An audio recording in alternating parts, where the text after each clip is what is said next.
तो मुख्तार के साथ ऐसा ही हुआ।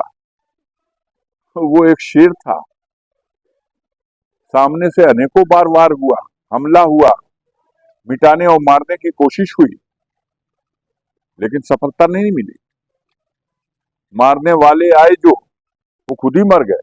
88 सीटों पर मतदान चल रहा है।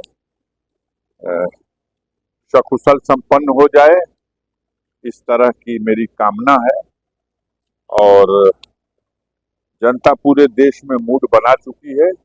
नरेंद्र मोदी की सरकार का पतन निश्चित है। सफाया हो चुका है पहले चरण के 102 सीटों पर, और आज भी शाम रात होते होते, कल सुबह होते होते सारी रिपोर्ट सच्चाई छन के आ जाएगी। आप लोग तो खुद ही दृष्टि रखते हैं और हर जगह की सूचना आपके पास रहती है, आप भी पता कर लो। अब चुनाव पार्टी और पार्टी के नेताओं तक नहीं सीमित रह गया। विपक्षी नेताओं तक क्या बोल रहे हैं, क्या कह रहे हैं और क्या मैनिफेस्टो, अब तो जनता खुद चुनाव लड़ने लगी। हाँ, मुखर होके बोल नहीं रही है, लेकिन अंदर से तय कर चुकी है। आप देख लीजिए, मोदी जी जहां जा रहे हैं, जो लोग नाचने लगते थे, चिल्लाने लगते थे मोदी मोदी, सफाया हो गया। सरजू के तट पर ब्राह्मण खड़ा होकर सरजू जल हाथ में लेके सौगंध खा रहा कि भाजपा को हराना है। हरिद्वार में छत्री समाज के लोग गंगा जल हाथ में लेके सौगंध खा रहे हैं कि नरेंद्र मोदी की सरकार को हटाना है। अहंकार में डूबी हुई सरकार का पतन अब निश्चित हो चुका है।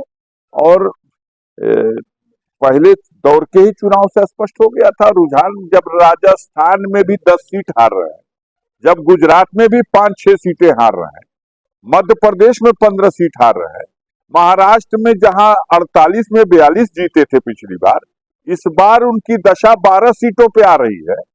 बिहार में जहां 40 में 39 ले गए थे, इस बार उनकी दशा 10 हो जाए, 11 हो जाए, 12 हो जाए। कहां जीतेंगे नरेंद्र मोदी? उत्तर प्रदेश, जहां 80 में 80 का सपना है, आधी सीटें भी उत्तर प्रदेश में नहीं आ रही है पिछले स्कूल की। मैं समझ रहा हूं कि पतन नहीं, ठीक से पतन होगा। 150 सीटों के आसपास सिमट जाएगी नरेंद्र मोदी और भारतीय जनता पार्टी और पूरी एनडीए की पूरा गुट मिलकर के भी 150 सीट निकाल लें तो बहुत बड़ी बात है। ओवैसी ने कल वाराणसी में कहा कि मुख्तार अंसारी शहीद नहीं, ओवैसी ने नहीं कहा। ये एक मान्यता है कि जिस व्यक्ति को कैद कर लिया जाए और कैद में उस व्यक्ति को जहर देके मार दिया जाए तो उसे शहादत का दर्जा माना जाता है। तो मुख्तार के साथ ऐसा ही हुआ।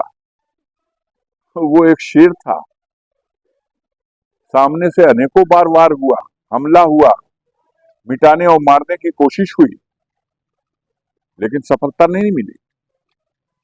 मारने वाले आए जो, वो खुद ही मर गए। तो अब चारा यही था कि उसे कैद कर दिया जाए। शेर को कैद कर लिया गया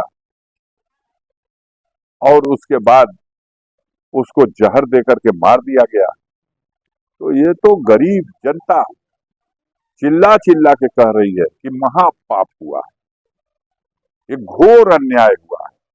बच्चा बच्चा चिल्ला रहा है, जो जिस धर्म और जाति और कौम का है, वो अपने मालिक से, अपने रब से, अपने ईश्वर से, अपने विधाता से उनको बैकुंठ में, जन्नत में आला मुकाम मिले, इसके लिए प्रार्थना कर रहा है, शहीद का दर्जा दे रहा है। ये तो ठीक है, इसमें कोई दिक्कत की बात तो नहीं है। आप लोग क्यों परेशान हो गए?